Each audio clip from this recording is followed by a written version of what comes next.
नमस्कार दोस्तों। आज की इस लेक्चर सीरीज में हम लोग यूनिट कन्वर्जन के बारे में बात करेंगे। इसमें एक से ज़्यादा वीडियो रहेंगे जिसमें हम ऑलमोस्ट सारे ही यूनिट जो इम्पोर्टेंट है, जो इंजीनियरिंग में काम में आते हैं और मोस्टली जब आप रिफाइनरी या किसी पावर प्लांट इंडस्ट्री में काम में आते हैं तो जहाँ यूज में आते हैं उन सारी यूनिट को कन्वर्जन को हम लोग देखेंगे। प्रेशर यूनिट कन्वर्जन कैसे करेंगे, एक यूनिट से दूसरे यूनिट में कैसे जाएंगे, एनर्जी के यूनिट को कैसे कन्वर्ट करेंगे, गैस लॉ कैसे लगाएंगे। तो ये बहुत ही एक बेसिक अंडरस्टैंडिंग है किसी भी न्यूमेरिकल या कैलकुलेशन को सॉल्व करने के लिए, जो आपके पास होना चाहिए। डेवलपमेंट ये बेसिक अंडरस्टैंडिंग हमेशा रहनी चाहिए। अभी आज के ज़माने में इंटरनेट है, यूनिट कन्वर्जन आप कैलकुलेटर या इंटरनेट की मदद से भी कर सकते हैं, बट फिर भी मैं रिकमेंड करूंगा कि ये सारे डेटा आपको याद रहने चाहिए, क्योंकि याद रहने से आप बहुत ही फास्ट कैलकुलेशन कर सकते हैं और ईजिली कैलकुलेशन भी कर सकते हैं। आप एक दूसरे से आप एक तरह से उस कैलकुलेशन की फील बनी रहेगी अगर आप यूनिट कन्वर्जन को जानते हैं। इसके अलावा बीओई एग्जाम के लिए बहुत इंपॉर्टेंट है कि आप ये यूनिट कन्वर्जन को ठीक से समझ लें। तो इसीलिए इसको समझेंगे। इसमें हम लोग पहले पार्ट में आज pressure up to pressure unit conversion तक देखेंगे। अगले पार्ट में एनर्जी यूनिट कन्वर्जन और फिर गैस लॉ कैसे लगाते हैं इसके बारे में बात करेंगे। एनीवे, तो वीडियो को स्टार्ट करते हैं। देखिए, सबसे पहले हम मास और लेंथ को लेकर जो आपको यूनिट कन्वर्जन याद होने चाहिए उसके बारे में बात करते हैं। उसमें 2-3 ही डेटा याद रहने चाहिए, बाकी आप कैलकुलेट कर सकते हैं। एक तो जो मास का एक यूनिट है पाउंड, जो एफपीएस सिस्टम में जो पाउंड है वो 1 पाउंड जो होता है वो होता है 0.4536 केजी, ये होता है। अब इसका मतलब क्या है कि आप एक तरह से समझ रहे हो कि ऑलमोस्ट आधा किलो के आसपास रहता है 1 पाउंड के बराबर। और अगर आप ये कैलकुलेट किए हैं तो 1 केजी आप पाउंड में कैलकुलेट कर ही सकते हैं कितना होगा। तो आप डेफिनेटली कर सकते हैं। अगर मैं इसको करना चाहूँ तो ये हो जाएगा 1/0.4536 और ये 1 केजी आप बोल सकते हो कि आप आसानी से बोल सकते हो कि 2.20458। तो कोई एक आप याद रख लो, 1 pound equal to this much या 1 केजी इजकल टू इतना पाउंड। कोई एक याद रखना, एक ही याद रखने की जरूरत है, बस मास के यूनिट में एक ही याद रखने की जरूरत है। उसी तरह लेंथ में अगर याद रखना है तो एक याद रखना है कि 1 इंच इजकल टू 2.54 सेंटीमीटर होता है। उससे आप और 1 फीट इजकल टू 0.3048 मीटर होता है। तो आप इतना ही 3 ही यूनिट अगर आप याद रखते हैं तो काफ़ी हो जाएगा। ऑब्वियसली ये इतना याद है तो आप मीटर को फीट में कन्वर्ट कर सकते हैं। तो यानी हो जाएगा 1 मीटर इज इक्वल टू क्या हो जाएगा 1 भागा 0.3048 and that will turn out to be 3.28 feet. तो इस तरह से आप ये 2-3 याद है तो बाकी आप कैलकुलेट कर सकते हो यूजिली। ये 3 डेटा आपको याद रहने चाहिए। तो ये तो मास और लेंथ के बारे में बात हो गया। अब हम लोग बात करते हैं प्रेशर यूनिट कन्वर्जन के बारे में। देखिए, प्रेशर यूनिट कन्वर्जन ना एकदम पता होना चाहिए, क्योंकि आपका मतलब इवन आप कोई एग्जाम की तैयारी के लिए नहीं बोल रहा हूँ, नॉर्मल आप यूनिट का किसी भी जगह पे काम करें और आप थोड़ा कैलकुलेशन करना चाहते हैं, थोड़ा आप फील लेना चाहते हैं कितना प्रेशर है, तो आपको यूनिट कन्वर्जन पता होना चाहिए डेफिनेटली। और इसका कारण ये है कि ऑलमोस्ट सारे ही यूनिट काम में आते हैं। जैसे आप देखो यहाँ पे 3 प्रेशर गेज है, इसमें प्रेशर किस में है, इसमें केजी पर सेंटीमीटर स्क्वायर में है, इसके अलावा पाउंड पर इंच स्क्वायर यानी पीएसआई में है।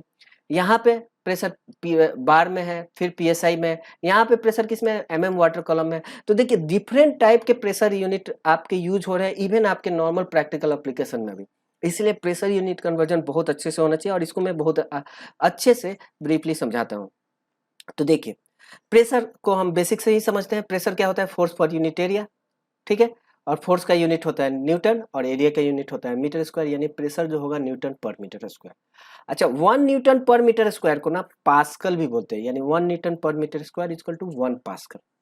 लेकिन ये जो प्रेशर का यूनिट है ना, ये बहुत छोटा यूनिट है। जैसे मास का यूनिट ग्राम होता है, बट बहुत छोटा है तो हम लोग मोस्टली किलोग्राम यूज करते हैं, ठीक है। तो उसी तरह प्रेशर का यूनिट ये पास्कल बहुत छोटा है, इसलिए हम लोग 1 पास्कल नहीं यूज करके 1000 पास्कल को 1 किलो पास्कल बोलते हैं। अच्छा, प्रेशर क्या है ना, जो हम लोग प्रैक्टिकल एप्लीकेशन में जो देखते हैं ना, वो 1 किलो पास्कल भी छोटा यूनिट है। इसलिए लोगों ने क्या किया कि 10 to the power 5 pascal, 10 to the power 5 pascal यानी 100 किलो पास्कल को 1 बार एज डिफाइन किया गया है। तो 1 बार आपने यहाँ से एक चीज क्लियर हो गया कि 1 बार जो होगा वो होगा 10 टू द पावर 5 पास्कल। यहाँ पे थोड़ा ये 10 टू द पावर 5 होना चाहिए। तो ये हो गया। तो प्रेशर का हमने यहाँ पे 2 यूनिट समझ लिया, पास्कल क्या है, बार क्या है। बार और पास्कल ऑलमोस्ट एक ही चीज है, बस 10 टू द पावर 5 पास्कल को हम बार बोल रहे हैं, ठीक है। उसके बाद देखिए, कई जगह पे हम लोग मेगा पास्कल जनरली जब हम इसकी बात करते हैं, स्ट्रेस एनालिसिस और ये सब करते हैं, तो वहाँ पे जो है मेगा पास्कल की बातें आ जाती हैं। तो मेगा पास्कल क्या होगा, यानी 10 टू द पावर 6 पास्कल को मेगा पास्कल बोलेंगे, यानी 1 बार जो हो जाएगा 0.1 मेगा पास्कल। ठीक है, ये हो जाएगा। अब देखिए, अब यहां पे इसके बाद हम लोग एक और प्रेशर का यूनिट है जिसको एटमॉस्फेयर प्रेशर बोलते हैं। 1 एटमॉस्फेयर कितना हुआ, 2 एटमॉस्फेयर। अब देखिए, एटमॉस्फेयर प्रेशर जो है ना, आपके सराउंडिंग में जो एटमॉस्फेयर सरफेस पे, यानी मान लीजिए ये ग्राउंड लेवल है, यहाँ पे जो एयर, जो एटमॉस्फेयर का जो गैसेज है वो प्रेशर लगाती है ना, उसको एटमॉस्फेरिक प्रेशर बोलते हैं। तो अगर आप ऐसे डिफाइन करेंगे तब तो आप बोलोगे कि एटमॉस्फेरिक प्रेशर ये तो वेरी करेगा, ये डिपेंड करेगा कि आप किस क्लाइमेट पे हो, किस लोकेशन पे है, किस एल्टीट्यूड पे हो, तो और आपका किस जगह पे हो, ये सब पे डिपेंड करेगा। तो इसका मतलब एटमॉस्फेरिक प्रेशर तो वेरिएबल होगा, ये तो फिक्स क्वांटिटी नहीं हुआ। तो बिल्कुल ठीक बात है, लेकिन एक एटमॉस्फेरिक प्रेशर का वेरिएशन ना बहुत ज़्यादा नहीं होता है, एक जगह से दूसरी जगह पे थोड़ा-थोड़ा ही वेरी करता है। तो इसलिए अगर आप सभी जगह का एक एटमॉस्फेरिक प्रेशर का एक एवरेज लोगे ना, और वो जिसके आसपास मान रहे हो, तो उसको आप एक स्टैंडर्डाइज कर सकते हो कि एटमॉस्फेयर का प्रेशर इतना ही होता है, और उसको स्टैंडर्ड एटमॉस्फेरिक प्रेशर बोलते हैं, और उसका एक सिंबल दे दिया गया है एटीएम। और ये एटीएम कैसे डिफाइन किया गया है कि ये 1 एटीएम जो होता है वो डिफाइन किया गया है, वो है 101325 पास्कल। अब ऑब्वियसली एटमॉस्फेयर का प्रेशर इसकी के बराबर हो सकता है, इससे थोड़ा सा कम या थोड़ा ज्यादा, बट एवरेज जो एटमॉस्फेयर का प्रेशर आता है वो इतना आता है। तो यहाँ पे एक और यूनिट आपके सामने आ रहा है, वो है 1 एटमॉस्फेयर। और 1 एटमॉस्फेयर क्या है, 1 एटमॉस्फेयर जो है इस डेफिनेशन से आ रहा है सामने, 1 atmosphere is equal to 101.325 kilo pascal. यह इस डेफिनेशन से देख लीजिए। डेफिनेशन क्या है, ये मतलब प्रैक्टिकल ऑब्जर्वेशन है। तो यहाँ से समझ में आ गया कि 1 atmosphere is equal to 101.325 pascal, यानी इसको 1.01325 into 10 to the power 5 pascal भी लिख सकते हो, और ये हो जाएगा 1.01325 बार। यानी हम एटमॉस्फेयर को बार में यहाँ पे कन्वर्जन कैसे कर सकते हैं, ये समझिए। इसके अलावा 1 एटमॉस्फेयर को अगर आप mmHg में देखोगे तो 760 mmHg, ये 14.696 psi, इसके बारे में हम लोग बात करेंगे। ठीक है, तो अभी तक हमने कितने यूनिट के बारे में, प्रेशर के बारे में देख लिया। एक पास्कल क्या होता है, बार क्या होता है, इसके अलावा एटमॉस्फेयर क्या होता है, और इसके अलावा हमने ये भी देखा कि 1 standard atmosphere is equal to 1.01325 bar. ठीक है, इसका मतलब क्या हुआ, यहां से समझ में आ रहा है कि एटमॉस्फेरिक प्रेशर जो है वो 1 बार से ज्यादा होता है, यानी प्रेशर की एक बड़ी यूनिट है एटमॉस्फेरिक, स्टैंडर्ड एटमॉस्फेयर प्रेशर की बड़ी यूनिट है कंपेयर टू बार। एनीवे, चलते हैं। रिफाइनरीज में या बहुत जगह पावर प्लांट में भी, मैक्सिमम जगह पे आप देखोगे ना कि प्रेशर का यूनिट जो होता है ना, वो केजी पर सेंटीमीटर स्क्वायर में होता है। क्या रहता है, जैसे कोई भी प्रेशर देखोगे तो उसमें देखा रहेगा, लिखा रहेगा 10 kg पर सेंटीमीटर स्क्वायर, ये समथिंग। अब आप सोचो, आप बोलोगे कि यार ये तो मेरा कुछ समझ में नहीं आ रहा है, क्योंकि ये प्रेशर का यूनिट कैसे हुआ, ये तो मास है और ये एरिया है। तो मास पर यूनिट एरिया प्रेशर थोड़ी होता है, वो तो फोर्स पर यूनिट एरिया होता है ना, फोर्स पर यूनिट, ये तो बराबर नहीं हुआ, तो ये प्रेशर कैसे हो गया। तो एक्चुअली में क्या है कि एक यूनिट है जिसको हम लोग बोलते हैं किलोग्राम फोर्स। ये देखिए, ये किलोग्राम फोर्स, ये एक यूनिट है, इसको बोलते हैं किलोग्राम फोर्स। ये किलोग्राम फोर्स क्या चीज है कि अगर 1 किलोग्राम मास को अगर g acceleration due to gravity 9.81 metre per second square इसमें से एक्सेलरेट कराना है, तो जो फोर्स चाहिए वो उसको बोलते हैं 1 किलोग्राम फोर्स। यानी 1 किलोग्राम फोर्स है, ये फोर्स का यूनिट हो गया। तो आप 1 किलोग्राम फोर्स को आप न्यूटन में कन्वर्ट करना चाहोगे तो ये हो जाएगा 9.81 न्यूटन। क्यों, क्योंकि फोर्स जो होता है वो मास इंटू एक्सेलरेशन होता है, मास इंटू एक्सेलरेशन, और मास जो है आपका 1 kg है, एक्सेलरेशन हो गया 9.81 मीटर पर सेकेंड स्क्वायर, तो ये हो गया 9.81 यूनिट। तो इसका मतलब क्या हुआ, इसका मतलब ये हुआ कि जो हम लोग 1 kg पर सेंटीमीटर स्क्वायर बोलते हैं ना, और इसको जब बोलते हैं कि ये प्रेशर है, तो एक्चुअली में ये 1 kg पर सेंटीमीटर स्क्वायर नहीं है, ये 1 किलोग्राम फोर्स पर सेंटीमीटर स्क्वायर है। यानी ऊपर ये है, ये फोर्स का यूनिट है, और नीचे एरिया का यूनिट है। और 1 किलोग्राम फोर्स जो होता है वो होता है 9.81 न्यूटन, और सेंटीमीटर के स्क्वायर को अगर मीटर में कन्वर्ट करना चाहो तो सेंटीमीटर यानी 10 to the power -2 metre the whole square, और ये हो जाएगा 9.81 into 10 to the power 4 newton पर मीटर स्क्वायर, और न्यूटन पर मीटर स्क्वायर यानी पास्कल, यानी आप इसको बोल सकते हो 9.81 into 10 to the power 4 pascal या फिर आप इसको ऐसे भी लिख सकते हो कि 0.981 इंटू 10⁵ पास्कल, और 1 पास्कल जो है बार के बराबर होता है, तो इसको आप लिख सकते हो 0.981 बार। तो आप देख सकते हो आसानी से आप केजी पर सेंटीमीटर स्क्वायर को 0.981 बार में कन्वर्ट कर दिए। बस ध्यान ये रखना है कि ये केजी जो है ये यहाँ पे साइलेंट रह जाता है, बहुत बार हम लोग इसको इंटरचेंज भी कर सकते हैं, बट यहाँ पे किलोग्राम जो है वो किलोग्राम फोर्स है। आप इवन गूगल पे भी आप सर्च करोगे या कभी यूनिट कन्वर्जन देखना तो देखना लिखा रहता है 1 किलोग्राम फोर्स पर सेंटीमीटर स्क्वायर इक्वल टू 0.981 बार। ठीक है, तो एक यूनिट से हमने इसको भी बार में कन्वर्ट कर लिया। अच्छा, अगर बार को केजी पर सेंटीमीटर स्क्वायर में कन्वर्ट करना है तो वो भी बहुत ईजी है, आप कर सकते हैं इजिली। वो कैसे करेंगे, आप यहाँ से डिवाइड कर दो या फिर ऐसे भी कर सकते हो 10⁵ न्यूटन पर metre square, 10⁵ pascal is equal to 1 bar, और 0.981 into 10⁵ pascal is equal to 1 kg पर सेंटीमीटर स्क्वायर। आप डिवाइड कर दीजिए, तो डिवाइड करने से क्या हो जाएगा, 10 divided by 9.81 is equal to 1 bar divided by 1 kg पर सेंटीमीटर स्क्वायर। इसको डिवाइड किया तो यानी क्या हो गया, 1 बार जो आ जाएगा वो हो जाएगा 10 डिवाइडेड बाई 9.81, 10 डिवाइडेड बाई 9.81 करेंगे तो ये आता है 1.01936 यानी 1.0197 kg पर सेंटीमीटर स्क्वायर। तो ये आ गया, बस इसको आपने डिवाइड कर दिया। तो यानी यहाँ पे हमने क्या क्या सीख लिया कि केजी पर सेंटीमीटर स्क्वायर को बार में कैसे कन्वर्ट करेंगे और बार को केजी पर सेंटीमीटर स्क्वायर में कैसे कन्वर्ट करेंगे। याद रखने का कुछ जरूरत नहीं पड़ेगा, आप एकदम इजीली आपने बेसिक डेफिनेशन समझ लिया तो आप आसानी से कन्वर्ट कर सकते हो।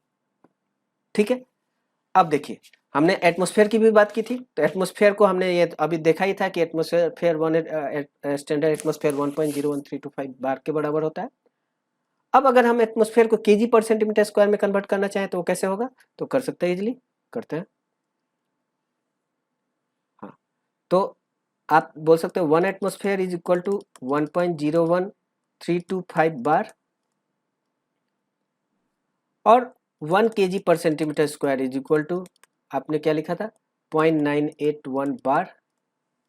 तो आप इसको लिख सकते हो 1 डिवाइड कर दो दोनों को, तो 1 एटमॉस्फेयर बटे 1 kg पर centimetre square is equal to 1.01325 divided by 0.981, और ये कितना आता है, अगर आप इसको डिवाइड कर दो तो 1.01325 भागा 0.981, ये आ रहा है 1.03287, 1.03287। तो इसको अगर मैं इधर ले जाऊं तो यानी 1 एटमॉस्फेयर जो हो जाएगा वो ऑलमोस्ट 1.033 kg पर सेंटीमीटर स्क्वायर के बराबर हो जाएगा। ठीक है, तो यहां से हमने बार केजी पर सेंटीमीटर स्क्वायर एटमॉस्फेयर को कन्वर्जन करना सीख लिया, और यहां से हमको एक चीज क्लियर लग रहा है, बहुत आसानी से समझ में आ रहा है कि एटमॉस्फेरिक प्रेशर जो है वो बार से बड़ा यूनिट है, और बार जो है वो केजी पर सेंटीमीटर स्क्वायर से बड़ा यूनिट है। यानी अगर मैं सीक्वेंस वाइज करूं तो 1 kg पर सेंटीमीटर स्क्वायर जो है वो छोटा यूनिट है कंपेयर टू 1 बार, और उससे भी छोटा यूनिट है 1 माने 1 बार जो है 1 एटमॉस्फेयर। तो ये रिलेशन आप ध्यान में रख सकते हो, तो आप एक आइडिया लग जाएगा कि कौन सा यूनिट बड़ा और छोटा। एनीवे अच्छा, हम लोग जो रिफाइनरी में जो मेजर करते हैं वो मोस्टली क्या मेजर करते हैं, गेज प्रेशर मेजर करते हैं। अगर प्रेशर गेज पे कुछ भी नहीं पता है आपको कि कौन सा प्रेशर है आप मेजर कर रहे हैं तो मतलब वो गेज प्रेशर है, ये आपको ध्यान रखना है। ऑलवेज हम लोग गेज प्रेशर मेजर करते हैं क्योंकि एटमॉस्फेयर से कितना प्रेशर ज्यादा है हम लोग वही देखना चाहते हैं। यानी अगर 1 kg पर सेंटीमीटर स्क्वायर गेज प्रेशर है, इसका मतलब क्या है, एक्चुअल एब्सोल्यूट प्रेशर कितना है, वो हो जाएगा 1 kg पर सेंटीमीटर स्क्वायर प्लस एब्सोल्यूट, मतलब ये गेज प्रेशर है, इसको मैं एब्सोल्यूट में कन्वर्ट करना चाह रहा हूँ तो 1 स्टैंडर्ड एटमॉस्फेयर, ये आप इसको ऐड कर दोगे तो एब्सोल्यूट प्रेशर हो जाएगा। और 1 स्टैंडर्ड एटमॉस्फेयर कितना होता है, यहाँ से अभी हमको समझ में आ गया 1.033 kg पर सेंटीमीटर स्क्वायर, तो ये हो जाएगा 2.033 kg पर सेंटीमीटर स्क्वायर, ये हो जाएगा एब्सोल्यूट। तो यही मैंने लिखा है कि अगर गेज को एब्सोल्यूट में कन्वर्ट करना है तो आप यहाँ से आसानी से कर सकते हो। और एक और प्रेशर का डेफिनेशन है जो दिमाग में रखना चाहिए, जो बहुत कम यूज में आता है बट पुराने कई जगह पे कहीं कहीं पे मैंने 1-2 जगह स्टीम टेबल में भी देख लिया कि क्या है कि 1 आटा लिखा रहता है। अब मैं पहले कंफ्यूज हो गया, एटा मतलब एटमॉस्फेरिक प्रेशर, बट ये एटमॉस्फेरिक प्रेशर नहीं है, एटमॉस्फेरिक प्रेशर को एटीएम लिखा जाता है, एटमॉस्फेरिक प्रेशर। ये आटा जो है ना, ATA आटा जो है, ये 1 kg पर सेंटीमीटर स्क्वायर एब्सोल्यूट प्रेशर को आटा बोलता है। कहीं कहीं पे यूज होता है, अगर कहीं पे यूज हो गया तो आप इसको यूज कर सकते हो। anyway, ठीक है, तो यहाँ तक हमने एटमॉस्फेयर kg पर सेंटीमीटर स्क्वायर इसको सबको बहुत अच्छे से समझ लिया है। अब हम बात करते हैं एक इंपॉर्टेंट बात, यहाँ पे कंसेप्चुअल अंडरस्टैंडिंग की बात करते हैं। देखिए, अगर कोई गैसेज है या फ्लूइड है, लिक्विड है, कोई भी है, अगर उसका h हाइट का अगर लिक्विड हो, तो अगर इस पॉइंट से दूसरे पॉइंट पे जो प्रेशर डेवलप करेगा, उसको हम लोग बोल सकते हैं प्रेशर जो होता है वो रो जी एच के बराबर होता है। ये आपको पता है, प्रेशर रो जी एच के बराबर होता है। ठीक है, तो क्या अभी तक हमने जो देखा प्रेशर के बारे में, न्यूटन पर मीटर स्क्वायर के हिसाब से हम बात कर रहे हैं। और जब हमने केजी पर सेंटीमीटर स्क्वायर की बात किया था, केजी पर सेंटीमीटर स्क्वायर की बात किया था, तो मैंने बोला कि था कि ये केजी पर सेंटीमीटर स्क्वायर नहीं है, ये केजी फोर्स पर सेंटीमीटर स्क्वायर है। तब ये प्रेशर का यूनिट है और उसको आप कन्वर्ट कर सकते हो बाद में। लेकिन अगर मान लो कि हम ऐसा सोचे कि नहीं, ये केजी पर सेंटीमीटर स्क्वायर, ये केजी फोर्स पर सेंटीमीटर स्क्वायर नहीं है, तब आप इसको बोल सकते हो कि ये प्रेशर का यूनिट नहीं है, प्रेशर पर यूनिट जी का यूनिट, प्रेशर पर यूनिट जी है। यानी क्या है, आप समझिए ऐसे है कि प्रेशर जो होता है रो जी एच के बराबर होता है। अभी जिसमें जी है वो ये तो कांस्टेंट है, ऑलवेज कांस्टेंट है, तो हर जगह जी से मल्टीप्लीकेशन डिवीजन ना करना पड़े, इसलिए लोगों ने क्या किया, रो एच को ही बताना चालू कर दिया प्रेशर के टर्म में। यानी rho h basically rho by P by g है, तो रो एच जो है यही बताना चालू कर दिया। तो रो का यूनिट क्या होगा, केजी पर मीटर क्यूब, और एच का मीटर, तो ये केजी पर मीटर स्क्वायर हो जाएगा। और एक्चुअली यहाँ पे केजी पर सेंटीमीटर स्क्वायर के टर्म में लिखा जाता है, तो यूनिट वाइज ये कंसिस्टेंट बैठ रहा है। तो अगर P बाई जी यानी रो एच को ही सिर्फ एज ए प्रेशर बता दिया गया है, तो वो आप प्रेशर का यूनिट नहीं है, आप उसको प्रेशर में कन्वर्ट कर सकते हो जी से मल्टीप्लाई करके। तो ऐसे कौन कौन से यूनिट है, ऐसे यूनिट है केजी पर सेंटीमीटर स्क्वायर। अगर यहाँ पे केजी फोर्स नहीं, केजी पर सेंटीमीटर स्क्वायर है, तो आप समझिए कि ये प्रेशर नहीं है, प्रेशर पर यूनिट जी है। ऐसे ही एक और यूनिट है, दूसरा यूनिट है PSI, पाउंड स्क्वायर इंच। यहाँ पे पाउंड जो है मास का यूनिट है, इंच स्क्वायर एरिया का यूनिट है, ये भी P डिवाइडेड बाई जी है। कई बार लोगों ने क्या किया कि अच्छा ये कांस्टेंट है, ये हम डेंसिटी भी एक कांस्टेंट ले रहे हैं, जैसे मरकरी का डेंसिटी। अगर ऐसा ले लिया तो उस केस में हम लोग प्रेशर को प्रेशर ना बता के सिर्फ हेड जो है, हाइट जो है वही बता दिया। कैसे, 13.6 mm water column, 760 mm HG, 1000 mm water column. तो यहाँ पे क्या बोल रहा है, ये प्रेशर का यूनिट तो है नहीं, ये तो हाइट हो गया। अब मैं बोल रहा हूँ 1000 mm वाटर कॉलम जो है, अगर ऐसे बोला जा रहा है तो इसका मतलब क्या, ये तो प्रेशर नहीं है, ये तो mm जो है ये तो एक तरह से लेंथ का यूनिट है ना। तो यहाँ पे ये एग्जैक्टली ये प्रेशर नहीं है, इसको आप प्रेशर में कन्वर्ट कर सकते हो। कैसे, इसको आपको मल्टीप्लाई करना पड़ेगा रो इंटू जी से। और रो क्या कर रहे हैं, रो यहाँ पे किसका लेना है, वो यहाँ पे लिखा हुआ है वाटर का कॉलम, यानी वाटर का लेना है। जी आपका ऑलवेज कांस्टेंट है, तो ये बस एच से मल्टीप्लाई कर दो तो ये आ जाएगा। तो यहाँ से हमें दो बात समझ में आ रहा है कि कुछ यूनिट तो ऐसे हैं जो कि प्रेशर को, जो एक्चुअल प्रेशर का यूनिट नहीं है, वो प्रेशर डिवाइडेड बाय जी है। ऐसे कौन से यूनिट है, केजी पर सेंटीमीटर स्क्वायर, PSI, ऐसे यूनिट है जहां पे एक्चुअली प्रेशर को डिवाइड कर दिया गया है जी से। तो इसका फायदा क्या होगा, इसका फायदा ये हुआ कि अगर इस तरह से यूनिट में अगर आपको है, और मान लीजिए आपको NPSH कैलकुलेट करना है, मोस्ट ऑफ द टाइम आपको हेड कैलकुलेट करना रहता है प्रेशर से, तो आप आसानी से कैलकुलेट कर सकते हैं। कैसे करना है, जैसे मान लो कि NPSH जो है वो क्या रहता है, NPSH रहता है suction pressure minus vapour pressure, ठीक है, डिवाइडेड बाई, आप ऐसे बोल सकते हो इसको हेड में लाना है तो रो जी, यही रहता है। तो अगर आपका सक्शन प्रेशर है मान लो 10 kg पर सेंटीमीटर स्क्वायर, वेपर प्रेशर जो है मान लो 8 kg पर सेंटीमीटर स्क्वायर, तो आप आसानी से इसको आप लिख सकते हो 10 minus 8 divide by bus density, क्योंकि ये तो P बाई जी वाला टर्म आ गया यहाँ पे।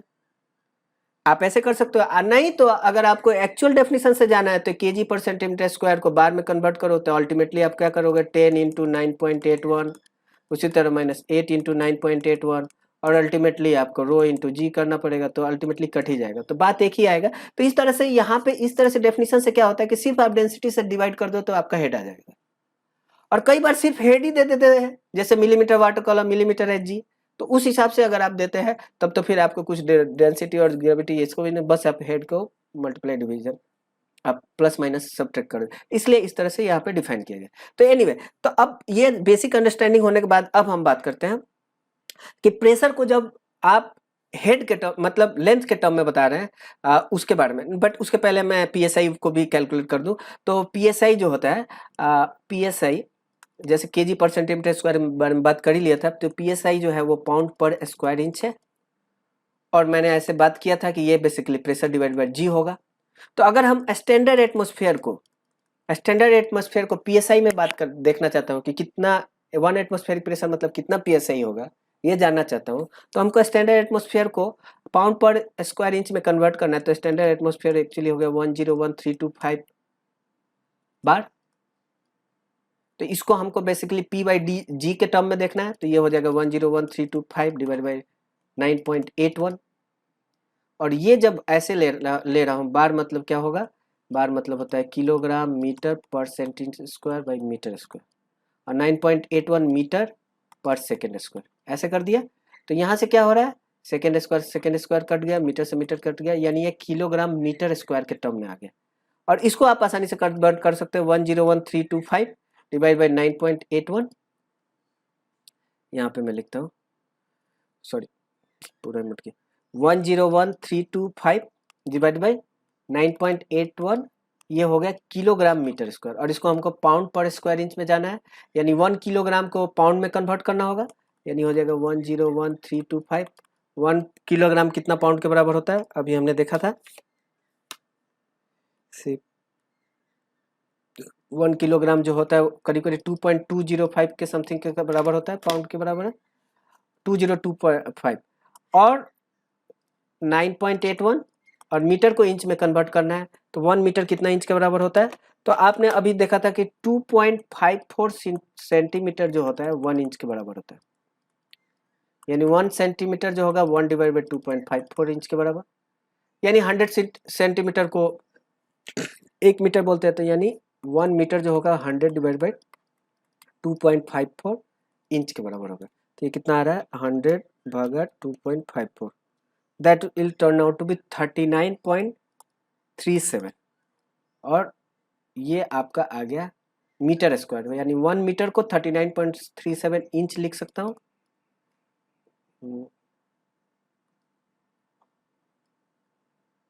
39.37 इंच लिख सकता हूँ, इसको स्क्वायर कर दिया।